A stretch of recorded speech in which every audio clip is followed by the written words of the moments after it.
This is an interesting time of year, isn't it? In these latitudes in our hemisphere, when we begin to see the barrens of the trees, bereft of all their comforting foliage, this brings a time of year to ponder the edge where life and death touch each other or come so close. Our Celtic brothers and sisters, our Celtic siblings, think of this time of year as the moment of passage from an old year to a new year, a thin place between earth and heaven, between this world and the next world, another world. The world is breathing a different kind of breath now. Not the infinitesimal respiration of leaves, but the deep sighing of the breezes in the bones of the branches. And don't you feel like this week of Halloween and All Saints is about kind of flirting with the impenetrable, inscrutable cusp between our experience of this world and this time, our home, and the world we wonder about, the place we imagine, if it even is a place, that reality that lies beyond the edge of our experience. How do we hold together, side by side, the now and the then? This one reality we know so well, and then the other one that is so utterly mysterious. How do they fit? And it matters so much, I think, to us to think about that, because so many whom we have loved so deeply are there now, or at least are not here now, not anywhere we know to find. And if not here, then where? Our beloved. And where are we? Where? A couple weeks ago, I shared with you one of my favorite lines from the literary critic Harold Bloom, who wrote that religion is the spilling of poetry. Well, okay, so I've got a little bit more poetry to spill. This is a little bit by Samuel Taylor Coleridge. What if you slept?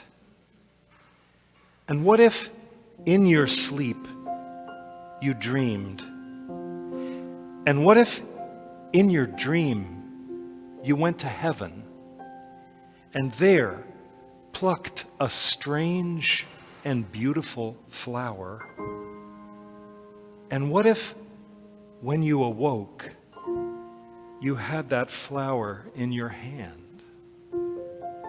Ah, what then?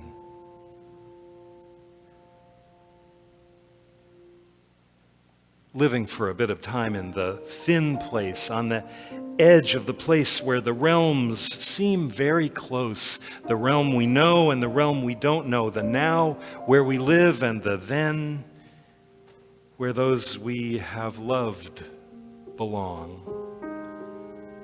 Well, that seems like a good time and place and reason for the spilling of a little poetry. What if you slept?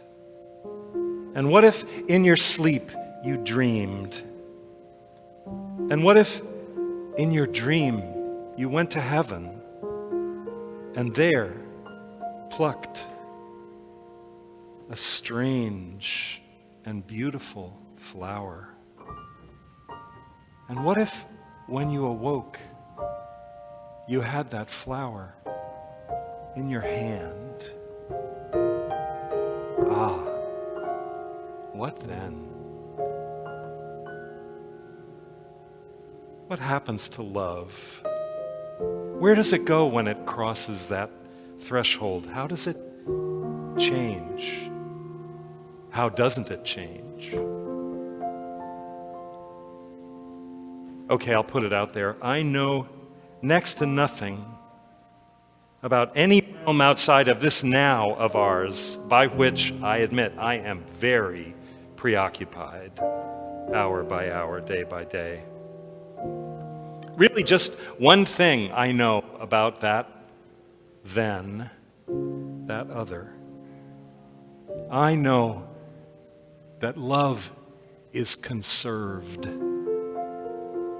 I know that it doesn't stop. That it's not as simple as that love stops when life stops. The love of our beloved ones becomes part of the love of God. And God keeps loving us with that love.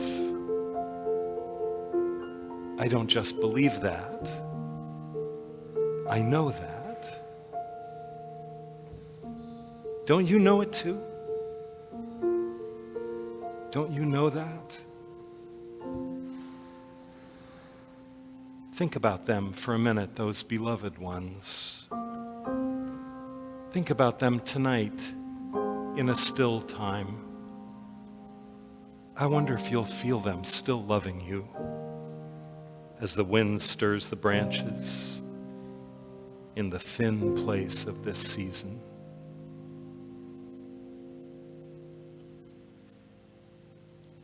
In the Gospel of Luke, there's a place near the very beginning of the story where Jesus came down to a level place, a plain, with a lot of people around him, people who wanted to be able to touch him, people who wanted to be able to get as close as they could get to his health, his wellness, his way of being alive, which was so contagious.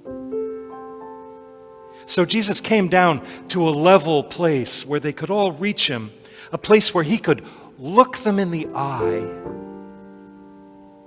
And in that level place, he spilled some poetry of his own. In that level place, he said, "Blessed are you who are poor. Yours is the realm of God. Blessed are you who are hungry now. You will be filled. Blessed are you who weep now. You will laugh. Blessed are you when people hate you, when they exclude you, revile you, defame you on account of our being friends. Rejoice in that day. Leap for joy, for surely your reward is great." Next. For that's what everybody's ancestors did to the prophets.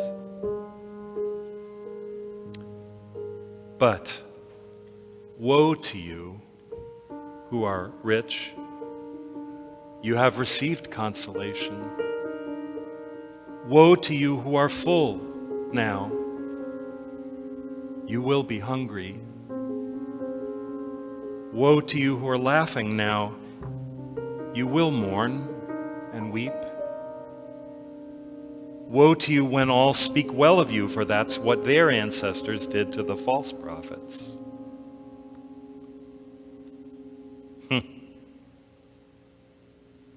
Now, the way that this poem of his is structured, it seems to be about now and then.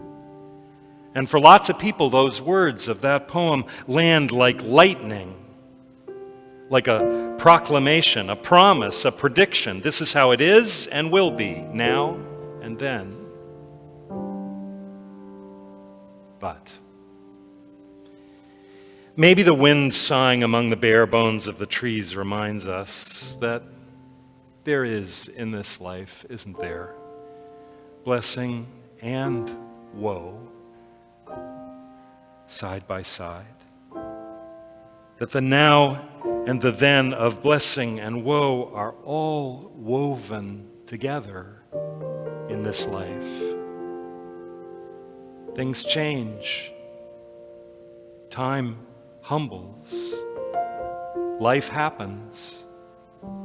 Some are satisfied now. Some are full of mirth. Some coast on the esteem of others. And the truth is that these are no more permanent conditions than hunger or grief. The truth is that the continuation of pretty much anything is in no way guaranteed. Is it? The truth that he's there to tell them, I think, as he stands with them, beside them, meets their hungry, longing, curious gaze, is that the ultimate word, the truest word, the next word, is blessing. That's where our living and working is leaning. Tides of fullness and emptiness come and go, don't they? And how we steer through them now and then matters, makes a difference. But God wills fullness and consolation and joy, because those things are ours in the nature, not of our life in this world, but ours in the nature of our life in God. Woe lurks too, doesn't it? As we parry the same temptations to self-satisfaction and self-centeredness and self-protection, the same temptations that Jesus himself struggled with in the wilderness. They come and they go, now and then. But woe is not the last word unless we hold fast to it. Woe is not a promise, though it is real. Woe is not a prediction, though it is a possibility. The woes, above all, are not perverse gifts of God. They are perverse gifts we give ourselves sometimes when we mistake our comfort as entitlement, when we mistake our thoughtless contentment for deep joy, when we mistake our status as a measure of our worthiness. I think that woe, after all, is not the opposite of blessing.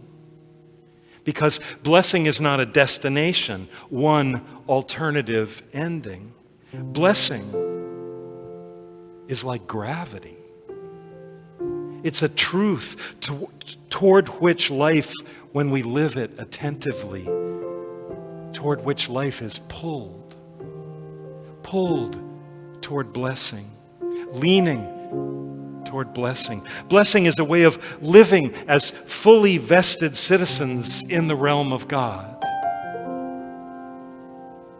And woe is a truth that lurks because defacement of who we are and distortions of what we're called to be and do are always possible, aren't they?